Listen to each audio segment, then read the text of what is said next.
Nous pensons qu'il faut magnifier la démocratie sénégalaise et le principe de l'état de droit qui régit tous nos comportements citoyens en République. On ne peut pas être en République et sélectionner selon sa convenance les institutions et selon sa convenance son acceptation de ces institutions. On ne peut pas, lorsqu'on gagne des élections supervisées par l'institution de la justice, accepter que cette justice-là fonctionne et la refuser. Lorsqu'elle vous convoque et que vous présupposez que vous êtes exposé, vous dites que vous n'allez pas répondre, quitte à brûler le pays. C'est inacceptable. On devrait l'accepter pour personne et on ne l'acceptera pas pour Ousmane Sonko. Et c'est aussi pour ça que nous saluons le professionnalisme des forces de défense et de sécurité.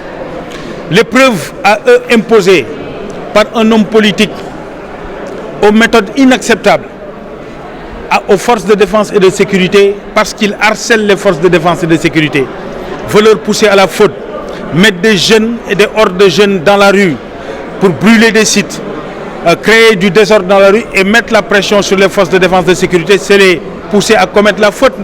Ce ne sont que des êtres humains, mais ils démontrent des efforts et ils démontrent leur professionnalisme, leur sérénité et leur lucidité dans leur façon de gérer cette situation. En clair, quelqu'un qui voulait créer du désordre, on l'a conduit au tribunal, il a répondu à la justice, on l'a reconduit chez lui en toute paix. Pour le désordre qu'ils essaient de créer ici et là, c'est inacceptable. Il faut que toutes les forces vives de la nation se lèvent et ramènent la seule question qui vaille.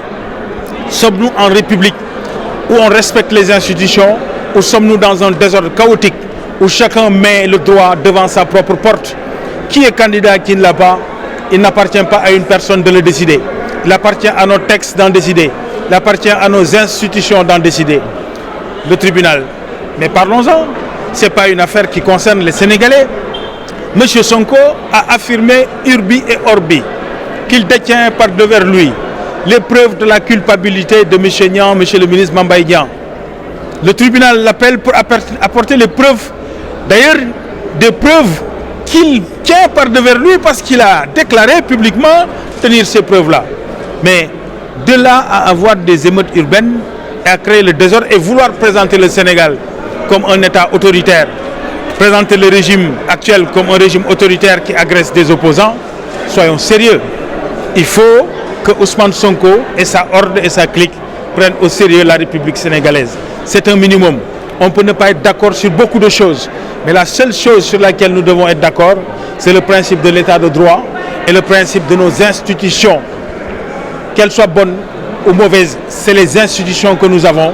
Il ne faut pas qu'ils les acceptent lorsqu'ils sont favorables à leurs propres intérêts et qu'ils les décrient au prix de vouloir installer le désordre dans notre pays, lorsque, semble-t-il, ça ne semble pas être de leur côté ou ça semble ne pas être à leur avantage. Donc nous appelons vraiment nos compatriotes à la sérénité. Nous rappelons que si nous détruisons notre démocratie et notre Sénégal, c'est nous tous qui perdons. Ce n'est pas l'objectif. Et pour ça, il faut qu'on sache dire la vérité. Et dire la vérité aujourd'hui, c'est dire à M. Sonko et sa horde d'arrêter leur harcèlement contre la République et la démocratie sénégalaise et son modèle national.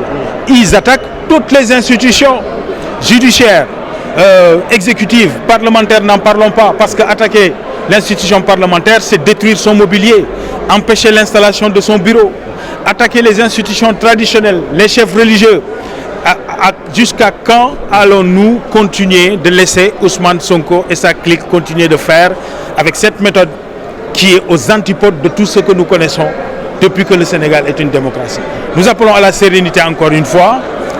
Je pense que lorsqu'on te convoque pour fournir les preuves que tu prétends tenir par devers toi, tu n'as pas besoin d'appeler des centaines de jeunes, t'accompagner pour apporter ces preuves.